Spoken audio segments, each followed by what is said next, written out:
Vamos lá, Mateus capítulo 16, verso 13, diz assim: Indo Jesus para os lados de Cesareia de Filipe, perguntou a seus discípulos: Quem diz o povo ser o Filho do Homem? E eles responderam: Uns dizem João Batista, outros Elias, outros Jeremias, ou alguns dos profetas. Mas vós, continuou ele, quem dizeis que eu sou? Respondendo Simão Pedro disse: Tu és o Cristo, o Filho do Deus vivo.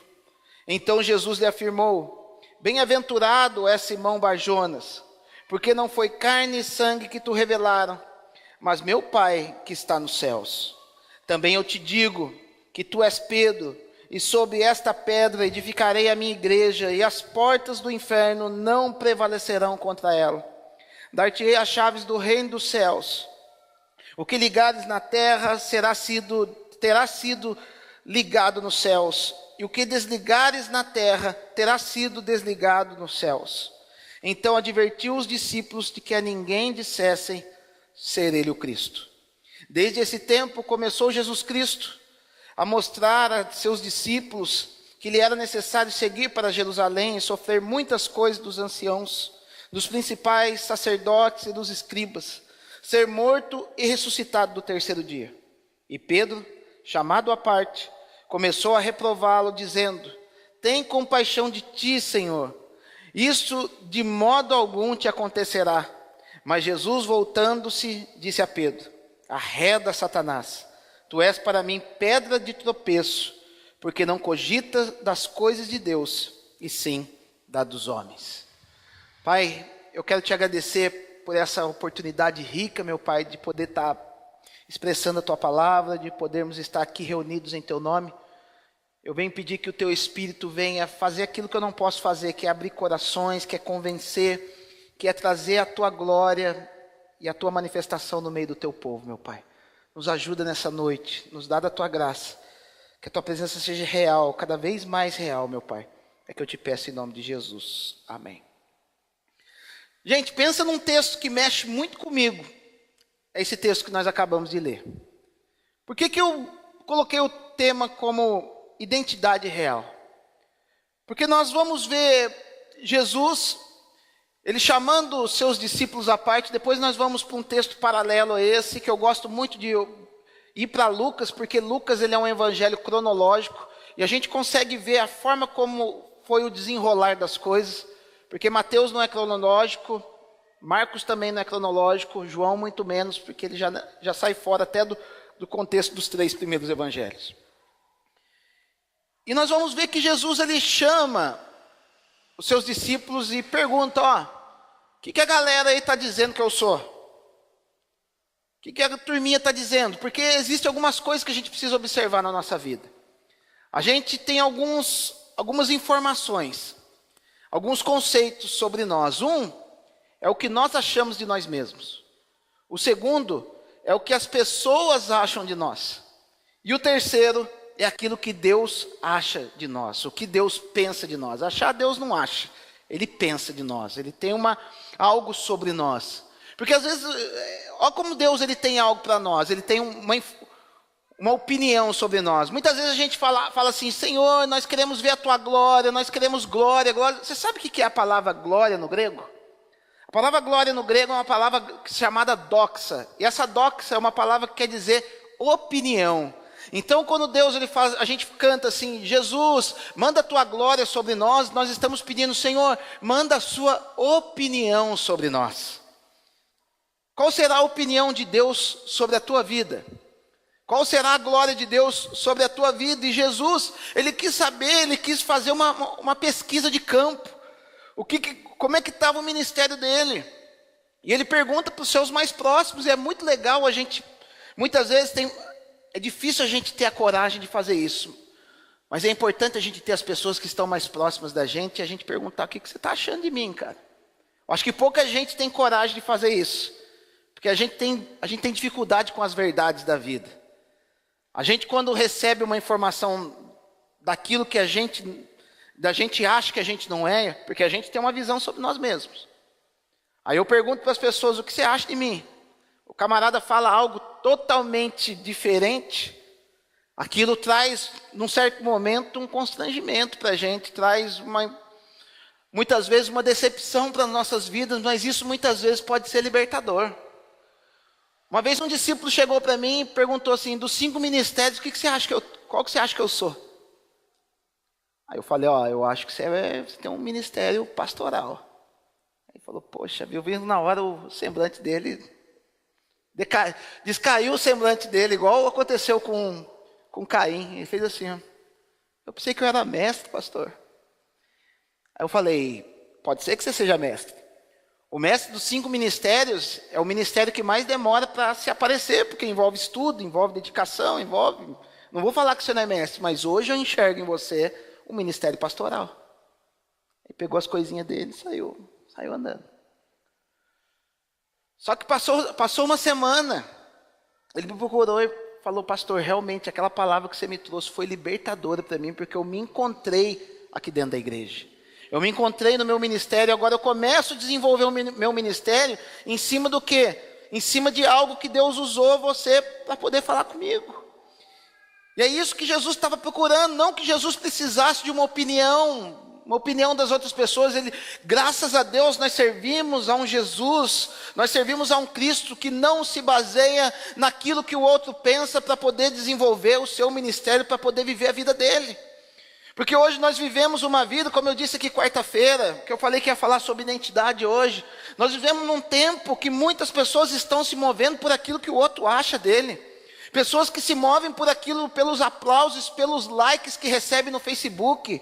Mas nós não fomos chamados para isso, meus amados. Nós somos chamados para buscar essa glória de Deus. Nós somos chamados para buscar uma opinião positiva de Deus. Nós somos chamados para sermos filhos de Deus. Você não foi chamado para algo mais nada, você foi chamado em primeiro lugar para ser filho de Deus. É para isso que nós somos chamados. Nós podemos chamar ele de papaizinho. A Bíblia vai dizer que nós podemos chamar ele de papaizinho. A gente pode entrar na sala do trono e grudar no pescoço do Pai, que está com uma coroa real na sua cabeça, está vestido de glória, ele está revestido da sua santidade. A gente tem acesso agora de entrar nessa sala e grudar no pescoço dele e dar aquela cheirada no cangote dele. E isso é maravilhoso, gente. Porque tem gente que não aprendeu a entrar nessa sala do trono ainda. Tem gente ainda que está na sala de espera, esperando ser chamado. Ei, meu irmão e minha irmã, eu tenho uma boa notícia para falar para você. O véu já foi rasgado. A palavra de Deus nos fala para que nós venhamos entrar com ousadia nesse lugar que o Senhor nos abriu pela sua carne, já foi rasgada. Você não precisa mais esperar ser chamado, não precisa esperar o secretário, fulano de tal, pode entrar na presença do Senhor. Não tem mais, você entra sem marcar a hora. Isso se chama paternidade de Deus. E Jesus, ele começa a perguntar para os seus discípulos, quem que a galerinha está falando o que de mim aí? O que eu sou? Aí eles falam, a turma está pensando que você é você é Elias. Outros vêm falar que você é João Batista, que o João Batista já tinha morrido. Outros vêm falar que você é um dos profetas. E vocês? Eu sei que a turminha que está é multidão. A multidão estava andando de longe. A multidão só queria ver o barulho. A multidão ela só queria os benefícios de andar com Jesus. Elas não queriam pagar um preço de realmente confessar Jesus nessa terra. Aí ele vai para o círculo mais íntimo. E é isso que nós devemos fazer. Isso que nós fazemos no discipulado. O discipulado você começa a abrir o coração para o cara. E às vezes eu pergunto para alguns discípulos assim, eu sei, o que você acha que eu estou pegando muito no seu pé? Você acha que eu... E graças a Deus eu dou abertura para os meus discípulos para poder descer o sarrafo em mim também, viu gente? Não é só no discipulado, eu só não bato neles não, eu também apanho. E quando Jesus pergunta para eles, e vocês, o que vocês acham que eu sou? Graças a Deus nessa hora tinha um tal de Pedro sentado junto com ele. Porque todo mundo fala mal de Pedro, né? Todo mundo gosta de falar mal do Pedrão, que o Pedrão era afobado, que o Pedrão era aquilo. Mas foi o único que arriscou dar uma opinião sobre Jesus. Foi o único que caminhou sobre as águas. Foi o único que pôde provar verdadeiramente o perdão de Jesus. Ele teve coragem até de pecar contra Jesus de uma maneira muito grave. E por quê? Porque com isso ele conseguiu experimentar o perdão de Jesus de uma maneira diferente que os outros não experimentaram. Com certeza Deus o levanta para poder curar corações nessa terra, e a gente vai ver isso depois. E ele fala: tu és o Cristo, o Filho do Deus vivo. Eu acho legal que quando ele diz para Jesus o que ele achava que Jesus era, o que ele tinha recebido de quem Jesus era, isso faz toda a diferença na vida de Pedro. Porque ele tinha visto o Cristo que estava ali. Pode ver, ele não fala que tu és o Jesus, porque Jesus era apenas um nome, mas ele estava investido de uma autoridade. Qual essa era a autoridade? A autoridade era que ele era o Cristo, ele era o ungido. Cristo, meus amados, na palavra de Deus quer dizer ungido, quer dizer o libertador, quer dizer o Messias. Essa palavra Cristo quer dizer isso. Porque eu sei que muita gente acha que Jesus Cristo era o nome dele, né? Mas não é, o Cristo não era o sobrenome de Jesus. Porque senão era Maria Cristo e José Cristo, pai deles. Não era. Não era o sobrenome de Jesus. Cristo era uma autoridade que Deus tinha colocado como Messias. E a partir desse momento, Pedro ele reconhece Jesus como um Messias, como um libertador. Agora eu pergunto para você, qual é a sua opinião sobre Jesus? Porque como eu disse esses dias, meus amados, nós temos olhado para Jesus e não temos enxergado Jesus como Cristo, como nosso libertador. Temos enxergado Jesus nesses últimos dias como Papai Noel. E é muito perigoso quando a gente enxerga Jesus como Papai Noel. Aquele que a gente vai no momento antes de dormir e fica falando: oh, hoje eu fui comportado nisso, eu segui cada regrinha que foi colocado para mim. Então no final do ano eu mereço um presentinho deixado na minha chaminé. Esse não é o Jesus, esse não é o Cristo, esse não é o libertador que vem para nós. Esse libertador é justamente ao contrário. É uma pessoa que você pode se dobrar diante dele e falar: hoje eu errei nisso, mas eu sei que em ti, tu és o Messias, tu és o meu Salvador, e em ti eu tenho perdão e posso ser encontrado bem diante do Pai. Isso fez diferença diante de Pedro. E Pedro ele continua a discorrer, daí Jesus fala assim: muito bem, Simão Barjonas. Barjonas quer dizer o quê? Filho de Jonas. Ele era filho de um homem chamado Jonas. Porque não foi a carne nem sangue que te revelou isso. Ou seja, não foi nenhum dos teus amigos, você não ouviu falar de ninguém. Essa informação veio fresquinha do céu. Mas foi o Espírito do meu Pai que te revelou. Ou seja, ele recebeu uma revelação do Espírito Santo. Sabe por quê, meus amados? A gente só vai reconhecer Jesus como Cristo na nossa vida por uma revelação do Espírito Santo, não é uma revelação humana. Por isso que se for ler a Bíblia de forma humana, você não vai entender nada, você não vai conseguir enxergar Jesus ali. Mas quando você começa a ler a Bíblia, cheio do Espírito Santo, revestido do Espírito Santo, Jesus começa a saltar nas páginas da Bíblia e você começa a reconhecê-lo. Outro dia me perguntaram: por que você pega tanto o Antigo Testamento? Falei: porque eu enxergo Jesus no Antigo Testamento. A Bíblia, a gente não pode descartar Antigo e Novo Testamento. Eu mostrei para vocês aquele dia, fazendo um simbolismo de Josué com a figura de Cristo. Cristo está totalmente inserido no Antigo Testamento. Nós temos que pedir para Deus começar a revelar Cristo em toda a sua palavra para nós. Porque senão a gente começa a viver só de Novo Testamento. Novo Testamento é uma bênção, glória a Deus também. Estamos pregando o Novo Testamento. Mas se você não tiver a base do Antigo Testamento, a tua revelação acerca de quem o Cristo é, vai ficar deficiente. Essa revelação só vem através do Espírito Santo. É Ele que nos convence, Ele não nos acusa, Ele não faz outra coisa, Ele nos convence. Vem um convencimento sobre a nossa vida. Por que você crê em Jesus? Porque você foi convencido. Pura e simplesmente você abriu o seu coração e o Espírito Santo te convenceu. Por que esse Espírito Santo não convence outras pessoas? Porque as pessoas não abrem o coração, elas ficam com o coração duro. Por isso que nós vamos ver em Hebreus capítulo 3, que Deus ele disse lá das pessoas no deserto: não endureçais o vosso coração como na provocação, como lá no deserto, que muitas pessoas tinham visto tudo aquilo, tinham visto milagres, tinham visto o mar vermelho, tinham visto maná do céu, tinham visto codorniz, tinha visto água da rocha, tinha visto nuvem, tinha visto coluna de fogo. Mas aquilo não bastava para eles. Eles resolveram fechar o seu coração e foram chamados de uma geração de dura cerviz. Jesus, ele está se revelando a todo tempo para nós, meus amados. Essa revelação do Espírito Santo é real, principalmente na nova aliança, quando Jesus se entrega por nós e você passa a ser o quê? A habitação do Espírito Santo. Aquele Espírito Santo do Antigo Testamento que vinha sobre o homem para trazer esse conhecimento, esse convencimento e saía. Agora no novo, na nova aliança, o que ela faz? Ela habita dentro do teu coração, então glorifica a Deus porque você é a habitação de Deus. Você é a habitação do Espírito Santo. Esse Espírito Santo que veio sobre Pedro aqui, ele veio, revelou para Pedro e logo, saiu.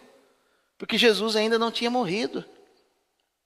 A gente está vendo um contexto que está entrando na nova aliança, mas ainda a nova aliança não tinha entrado. Olha que interessante isso. O Espírito veio, convenceu e aí Jesus fala assim, amém. Pelo fato de você ter essa revelação, eu vou te elevar ao seu patamar, porque nós subimos de patamar em Deus na medida da revelação que nós temos dele. A gente vai ver que algumas pessoas, elas se dedicam mais a Deus. Algumas pessoas, elas conseguem desenvolver melhor o seu ministério, porque o desenvolvimento dessas pessoas é proporcional à revelação que eles têm de Jesus Cristo. E nós precisamos ser uma geração que clame por essa revelação. Nós precisamos pedir a Deus para que essa revelação seja real na nossa vida. Por isso que Jesus, ele vai olhar para Pedro e vai falar, amém, tu és Petrus, e sobre esta pedra edificarei a minha igreja. Isso é o contexto original. O que ele quer dizer? Ele vai falar, tu és Petrus. Petrus no grego quer dizer, tu és uma rocha pequena. Não é uma pedra pequena, não. Tu és uma rocha pequena. E sobre esta pedra, o que é uma pedra? É um penhasco, uma grande montanha de pedra. E sobre esta pedra edificarei a minha igreja. Às vezes a turma fala assim, Jesus, ele construiu a igreja sobre Pedro. Não construiu sobre Pedro nada. O que Jesus está falando aqui é sobre a revelação de quem essa pedra é. A igreja seria formada e nem seria Pedro. Sobre esta pedra edificarei a minha igreja. Pedro não edificou nada. Quem edificou é Jesus. Quem te edifica é Jesus Cristo. É Ele que está aqui nesse momento para fazer com que você seja edificado. Toda a palavra de Deus é trabalhada em nós para quê? Para que nós sejamos edificados, para que nós venhamos a nos tornar varões perfeitos, como diz lá em Efésios. Vai falar que os 5 ministérios são para quê? São para desenvolvimento dos santos, para aperfeiçoamento do povo de Deus, para a obra do ministério, para o crescimento do corpo de Cristo. E somente a revelação real de quem Jesus é vai fazer você se tornar um crente melhor. Quanto mais você busca Deus, mais revelação dele você tem, mais você se reconhece como você é e mais você se desenvolve, porque às vezes a gente está vivendo de ilusão. Às vezes a gente está achando que a gente é uma coisa, mas a gente não é. E a gente vai ver lá em Gálatas, capítulo 6, vai falar, se alguém acha algo de si mesmo e não é, engana-se a si mesmo. Eu vou dar um exemplo para você de uma pessoa que foi assim, um homem chamado Isaías. Isaías, nós vamos ver no capítulo 1 de Isaías, ele profetizando, falando que o boi conhecia o seu dono, o jumento a sua manjedoura, mas Deus, ninguém conhecia Deus, e descendo o sarrafo na turma, porque ele era o profeta dentro do palácio. Naquela época, quem governava Israel, a parte sul de Israel, era um homem chamado Uzias, ou em algumas versões você vai ver Azarias. Ele era um rei fenomenal. Deus derramou uma porção sobre a vida desse homem, que esse homem ele foi perito em guerras, ele conquistou muitas cidades, ele inventou armamentos de guerra, ele foi um cara ungido. Mas vai dizer lá no livro de Crônicas, que chegou um dia que o coração dele se elevou. Diante de tudo aquilo que Deus estava fazendo para ele, o coração dele se elevou. Porque pessoas que recebem muito de Deus correm esse perigo. Se a pessoa receber muito de Deus, mas não receber a revelação de quem Jesus é, porque no Antigo Testamento ainda Jesus não tinha se revelado, mas o Cristo já era prometido. O Messias já era prometido. Então, se você não tiver uma revelação de quem é o Cristo, de quem é o Salvador, se você conseguir se elevar nessa vida, isso pode trazer sérias consequências para a tua vida. Porque isso pode elevar o teu coração, e a soberba precede a ruína, e a altivez do espírito precede a queda. Está lá em Provérbios 16, 18. Esse homem, o coração dele se elevou, e ele começou a viver uma vida soberba. Vai dizer a palavra de Deus que certa feita, ele entra dentro do tabernáculo para poder oferecer incenso a Deus. Incenso era tarefa de sacerdote. Ele não tinha o sacerdócio sobre a vida dele. Ele não buscava a Deus de maneira correta. Todas as vezes que nós queremos oferecer incenso a Deus, que é a nossa adoração, é as nossas orações, se o nosso coração não estiver de acordo, não falo que você esteja zero de pecado, não é isso, mas se o nosso coração não estiver quebrantado na busca pelo Senhor, aquilo vai servir de doença para você e não de edificação. Se a gente for com o coração elevado, querendo enfiar o dedo na cara de Deus, falando eu quero isso, eu tenho direito a isso, você vai quebrar sua cara. Mas quando nós vamos igual Davi foi: Senhor, eu sou pecador, Senhor, não retire de mim o teu espírito, não se aparte de mim, porque eu preciso de você. Quando você vai desse jeito, ainda que você esteja em pecado, você é restaurado. E esse homem foi querer... Tem celular tocando aí.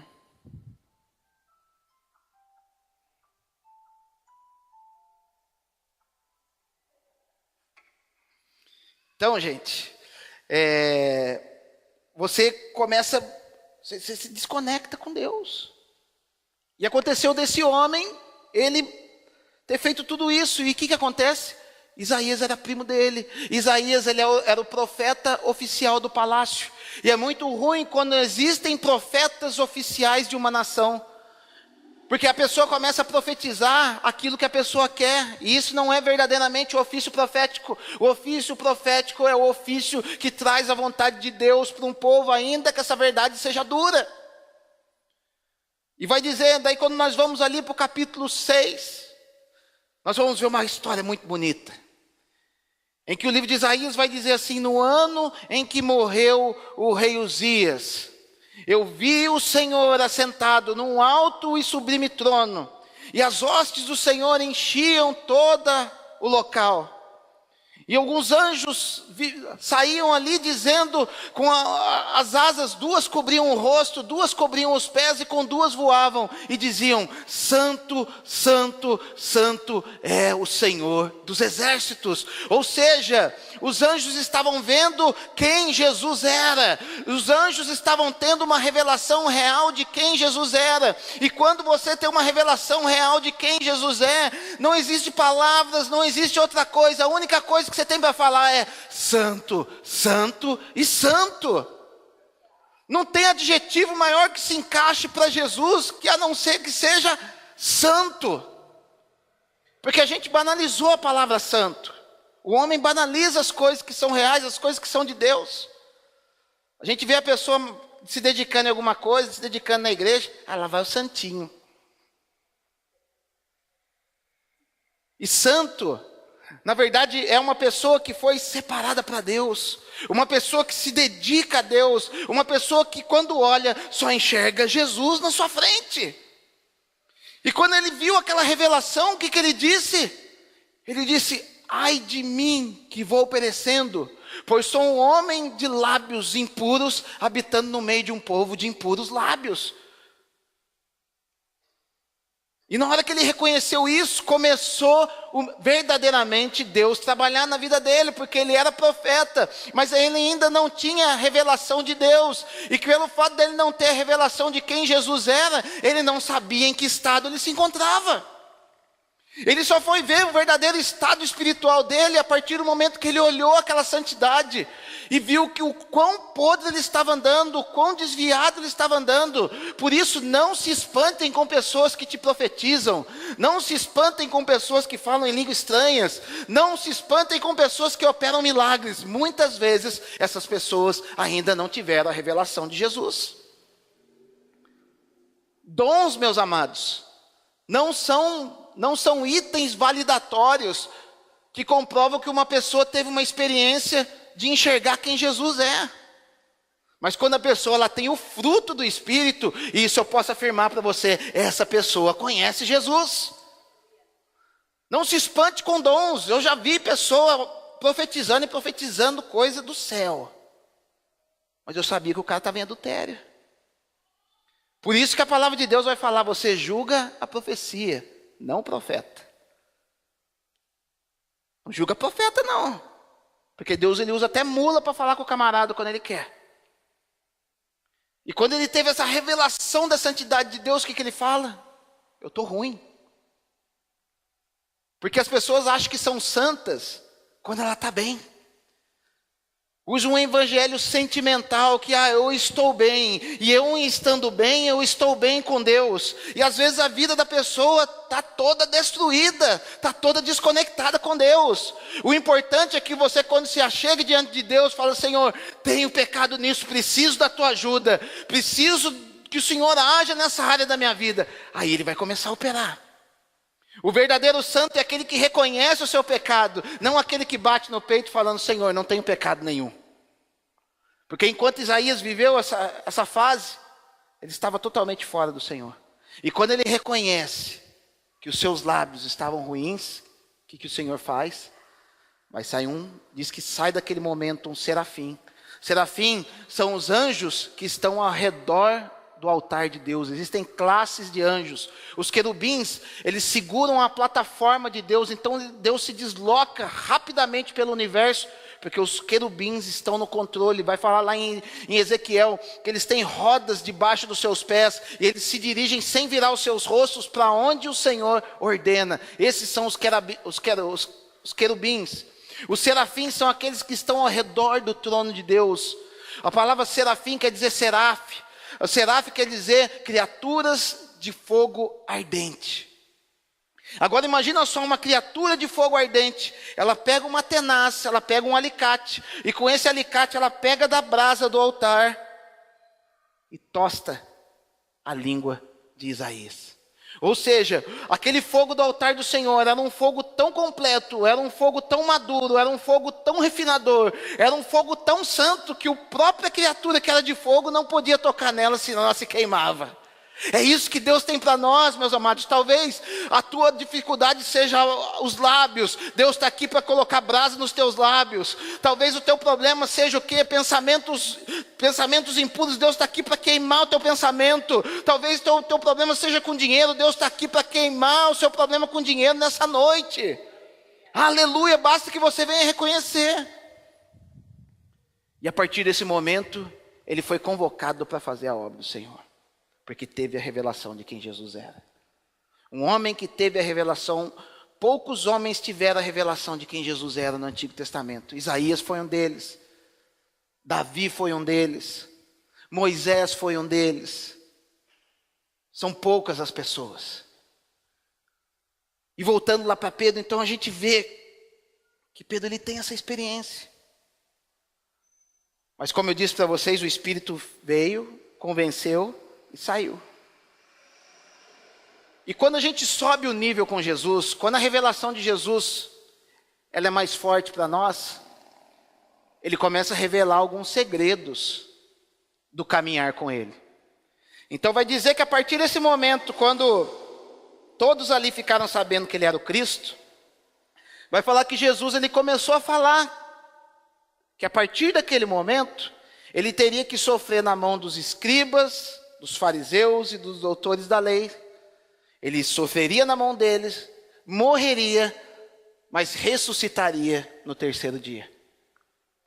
E essa palavra eu trago para vocês também. A partir do momento que você tiver uma revelação mais profunda de Deus, Ele vai começar a te falar algumas coisas, algum preço que você vai ter que pagar. Essa é a vida de reino.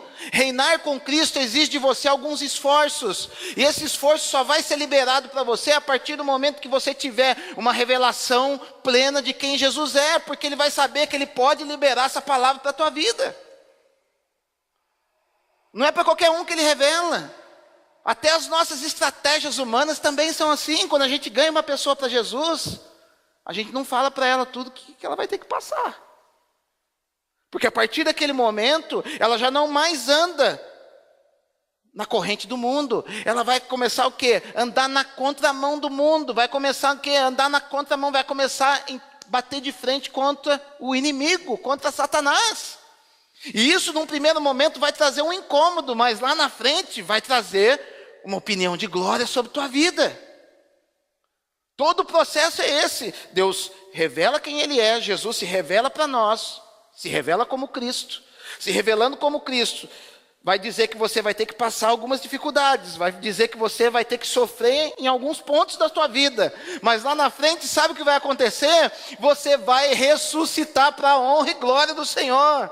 Lá na frente você vai ter vitória, lá na frente isso que você passou, que trouxe morte para a tua vida, vai trazer o quê? Glorificação para a tua vida, vai trazer o quê? Uma opinião nova de Deus sobre você. E a palavra de Deus vai dizer o quê? Que nós vamos crescendo de fé em fé e de glória em glória. Ou seja, Jesus, quando Ele se apresenta para você, no teu particular como Cristo, Ele fala assim, ó, agora você precisa morrer pro seu dinheiro. Oi, morrer pro dinheiro, tem que morrer, dinheiro tão bom.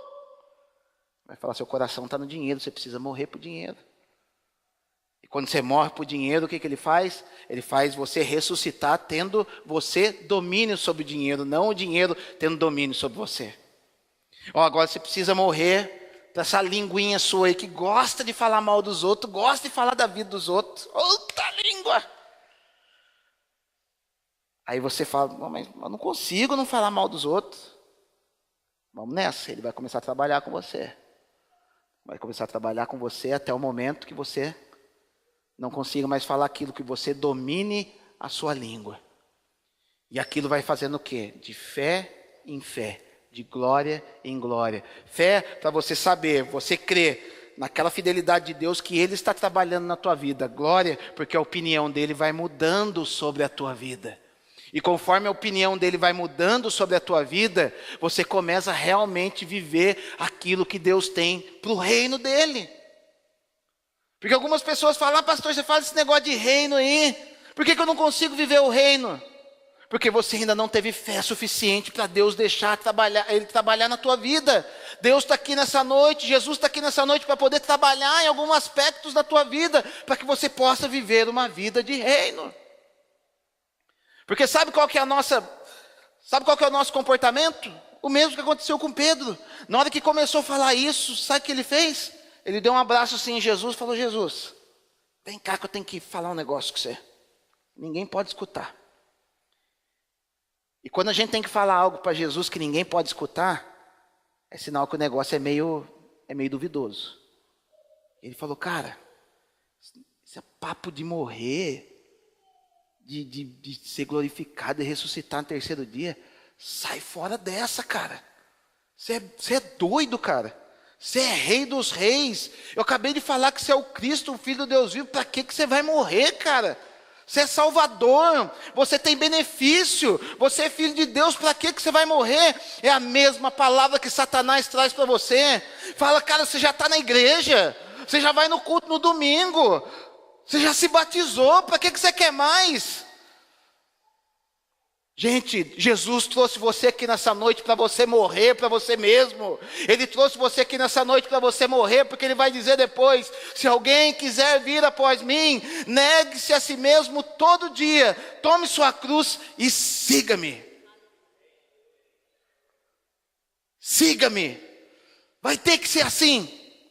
Vai ter que ser um ministério de morte na tua vida. Você vai ter que se habituar a morrer para os teus caprichos, a morrer para os teus sentimentos, morrer para essa vida que você tem levado de aprovação humana, de querer ganhar like no Facebook. Esquece isso, é Deus que tem que ter uma opinião tua, não é o homem. Não é o homem que te faz prosperar, não é o homem que paga teu salário, não é o homem que te leva aqui na terra. Tudo isso é Jesus que faz na tua vida. Só que para isso precisa exercer um ministério de morte. E a gente vai ver que, depois de tudo isso, ele trouxe essa mensagem. E eu compreendo Jesus falando, esses caras não entenderam nada. Assim como a gente, como pastor, às vezes a gente ministra. Depois a gente vê a ovelha fazendo um negócio totalmente diferente. Eu comento com a minha esposa em casa, amor, eles não entenderam nada. Vão ter que pregar tudo de novo. Eles não entenderam nada.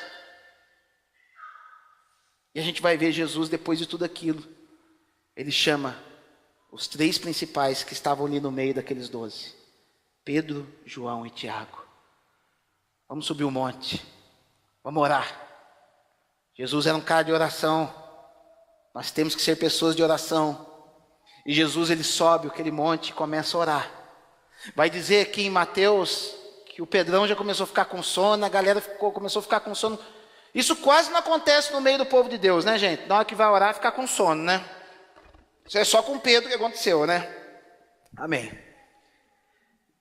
E Pedro, ele sobe junto com Jesus, Pedro, João e Tiago.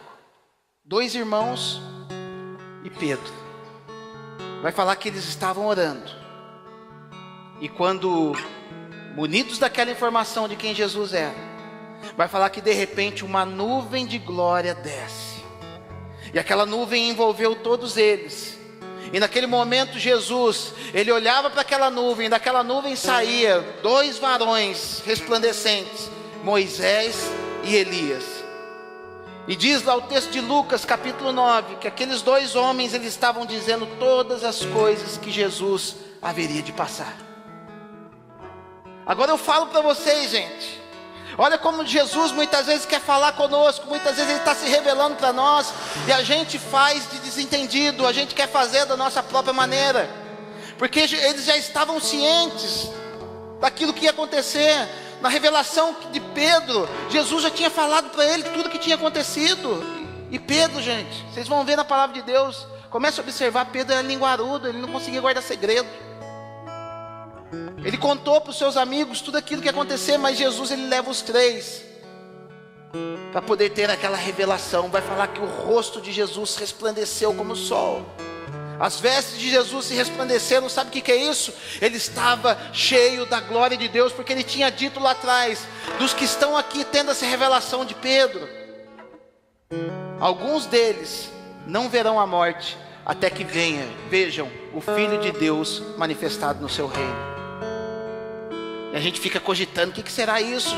Isso simplesmente, quando Jesus leva eles para esse monte da transfiguração, onde Jesus foi transfigurado, eles viram Jesus como Jesus é. Porque Jesus vai dizer lá em Coríntios que ele é o quê? Ele é o último Adão, ele é um Adão. O primeiro Adão, ele veio de forma sobrenatural. Esse último Adão, de forma sobrenatural também. 1 Coríntios capítulo 15, verso 45.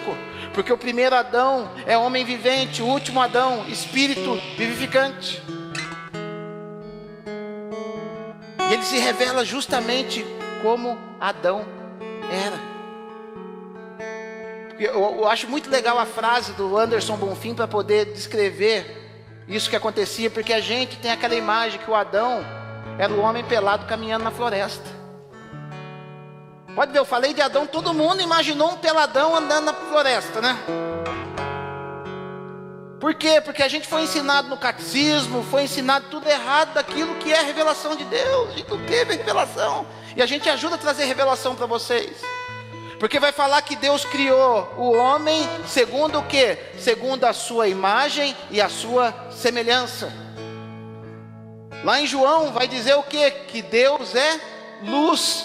e nele não há trevas alguma. Ou seja, Adão, ele era energia pura caminhando naquela floresta, ele era um ser de luz, ele era um ser resplandecente. Ele era um ser resplandecente que caminhava sobre a floresta e ele não se via nu. Até o momento que ele peca. E o que acontece quando ele peca? Ele começa a ver o quê? Ele começa a ver os seus órgãos vitais expostos. Ele começa a ver a sua veia, ele começa a ver tudo aquilo. Ele começa a ver a sua fragilidade. Com certeza a Eva falou, cara, o que é isso? E ele deve ter olhado para ela e falado, o que é isso? Porque agora eu estou enxergando coisas que a gente não enxergava. E vai falar que naquele momento Deus, ele os cobriu com peles. Ele não está no texto que matou animal nenhum, porque a gente aprendeu que Deus, ele matou um animal para cobrir o Adão com pele do animal, e não tem isso no texto. Vai falar que naquele momento Deus os cobriu com peles, porque a gente pensava que o Adão era um homem pelado, e que na hora que Deus deu pele, fez uma tanguinha para ele. É ou não é, gente? Adão não era um homem pelado andando de tanguinha. Adão era um ser de luz, e naquele momento o que aconteceu? Deus o cobre com pele, assim como eu e você somos cobertos com pele. Quando você olha para a sua pele, você lembra que Deus foi misericordioso conosco e não nos deixou aquilo que estava exposto nos trazer a morte, mas Ele nos trouxe vida. E Jesus, ele começa a resplandecer como Adão resplandeceu. Ele começa, e aqueles homens vê aquilo ali e vê Moisés e Elias. O que aquilo significava? Significava a lei através de Moisés, e através de Elias os profetas.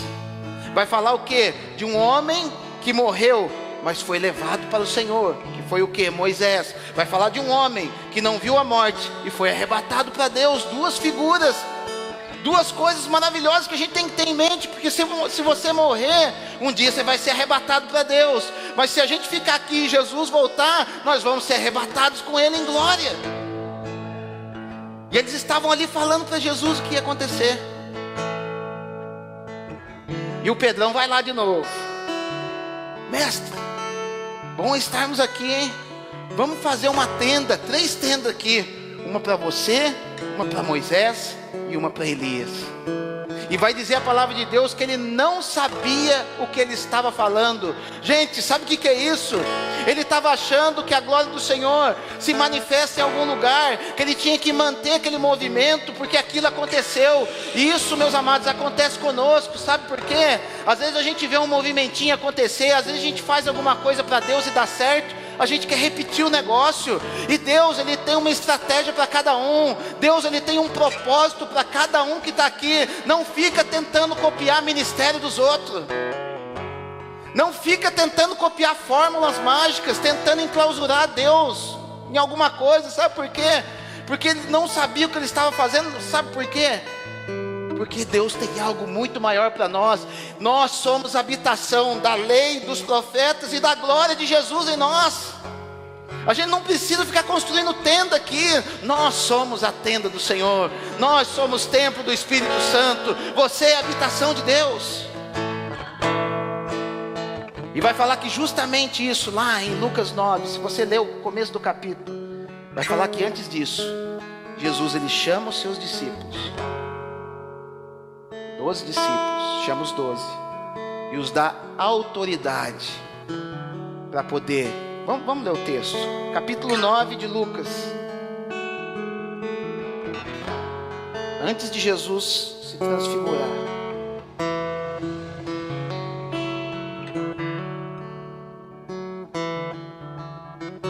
olha lá. Tendo Jesus convocado os 12, deu-lhes poder e autoridade sobre todos os demônios. Não é sobre um, sobre outro, não. Sobre todos os demônios. E para efetuarem curas. Essas curas aqui é uma palavra chamada terapeu. Terapeu é cura física, cura de doenças. Também os enviou a pregar o reino de Deus. Não era para pregar salvação, é para pregar o reino de Deus.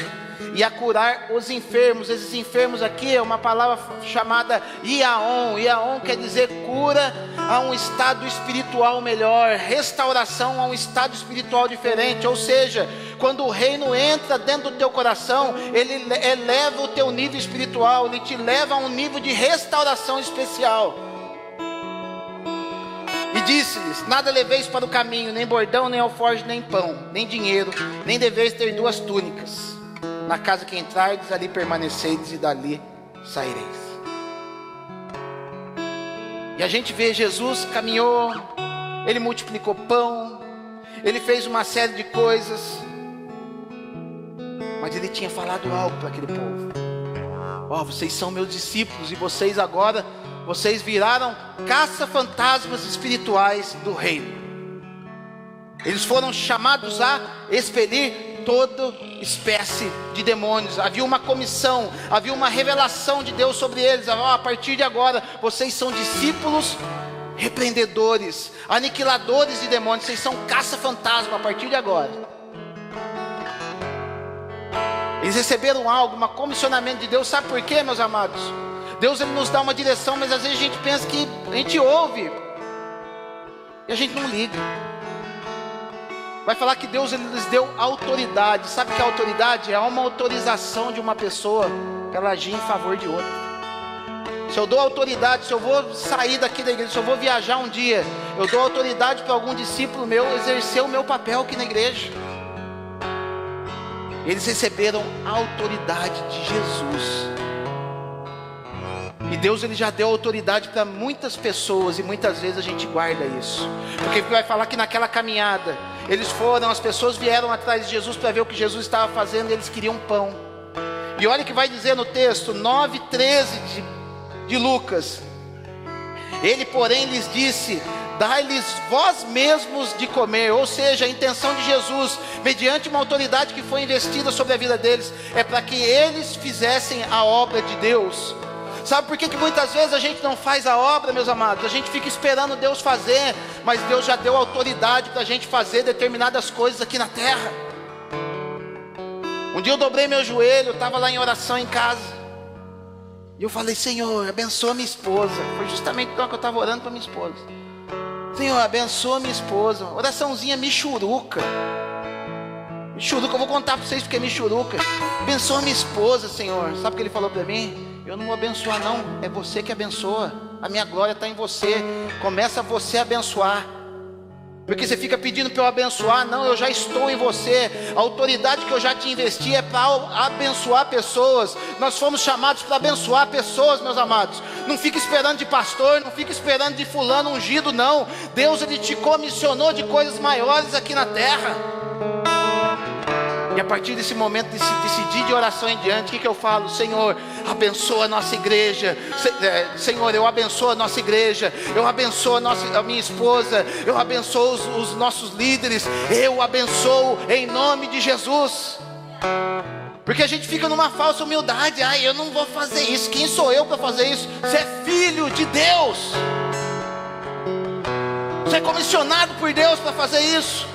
A intenção de Jesus era o quê? Que os discípulos, eles alimentassem aquelas pessoas. E eles ficaram ali: pai, o que eu faço? E teve que aparecer um de fora, com 5 pães e 2 peixinhos, e entregou para André.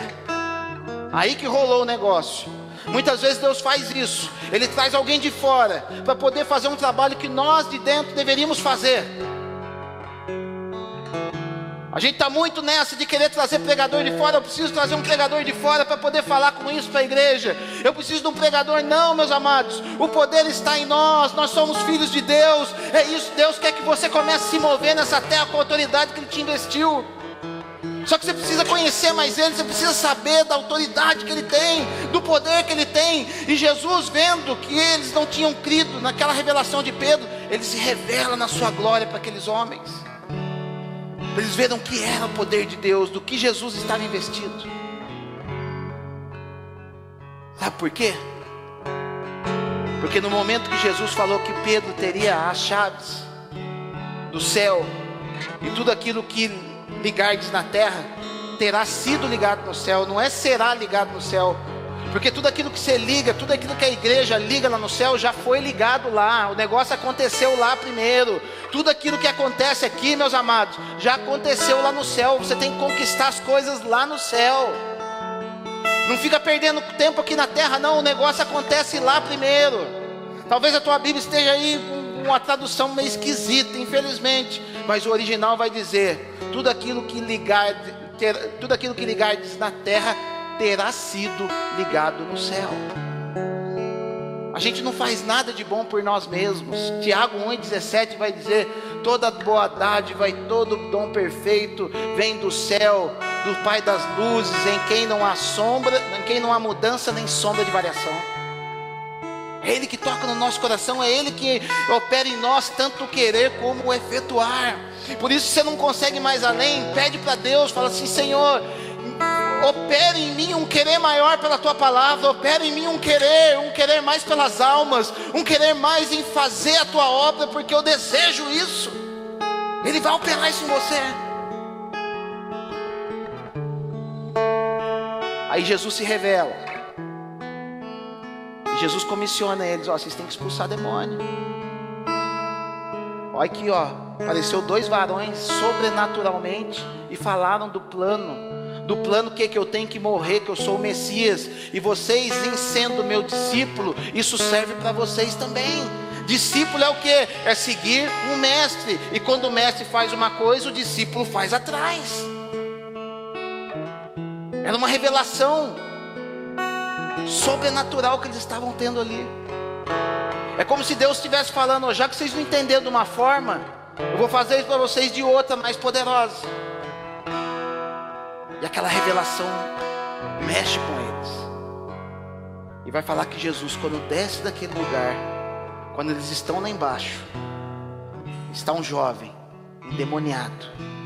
E o pai do jovem corre logo para Jesus e fala: Jesus, eu estou te trazendo o meu filho, porque o demônio pega ele, uma vez joga ele na água e detona com ele.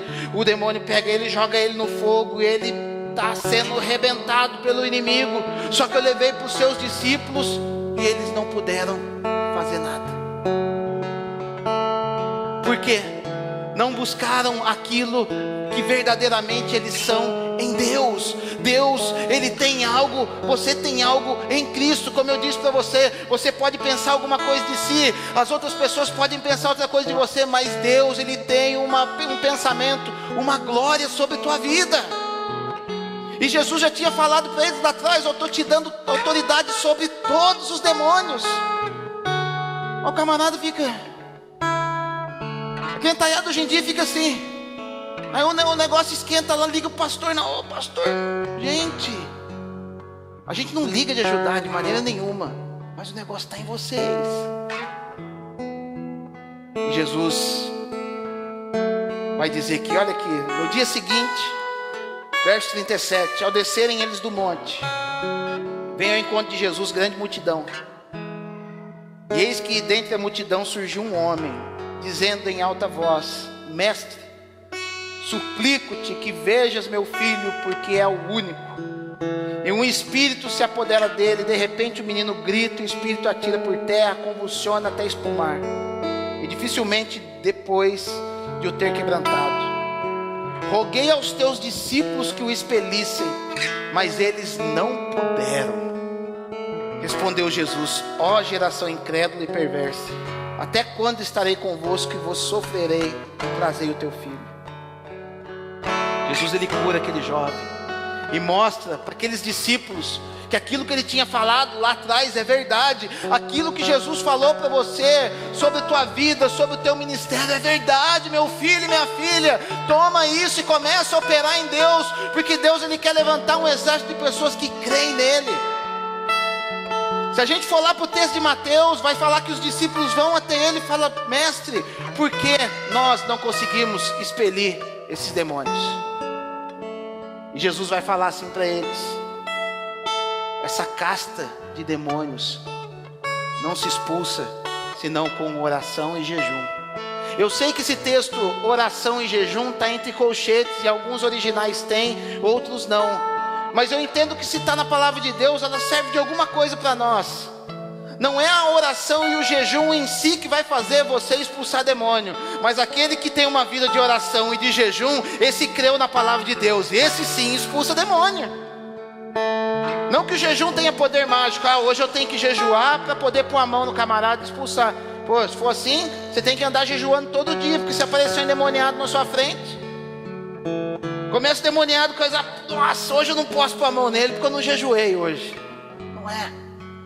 É porque aquele que crê, ele tem uma vida pautada na oração, ele tem uma vida pautada na palavra de Deus, ele tem uma vida pautada no jejum, ele tem uma vida dedicada ao Senhor. As coisas vão começar a acontecer, demônio vai cair, muralha vai derrubar, e o nome do Senhor é glorificado.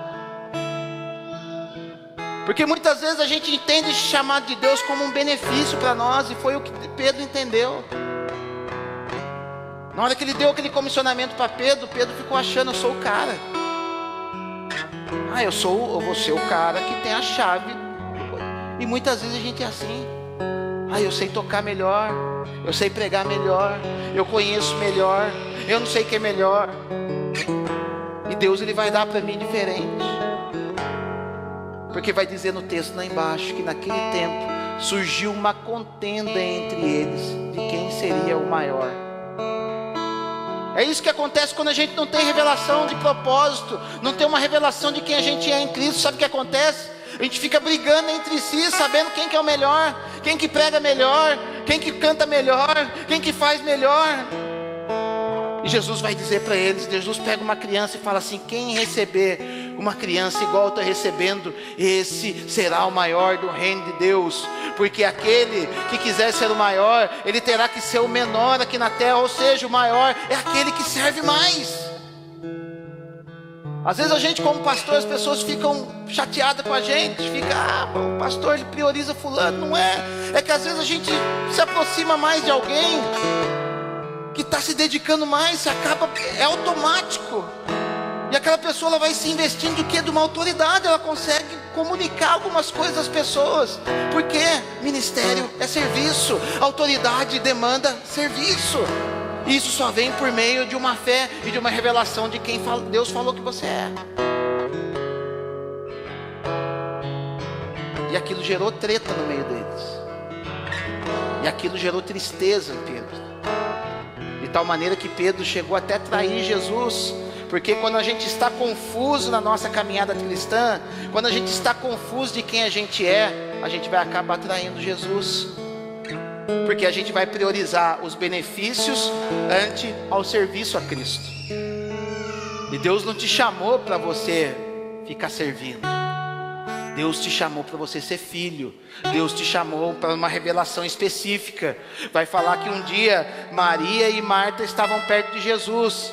Mas vai falar que Maria, ela sentou aos pés de Jesus, enquanto Marta ficava atarefada, atribulada. Mas não vai falar que Marta estava errada. É que naquele momento era momento de se colocar aos pés de Jesus e obter estratégia para um dia poder operar em Cristo.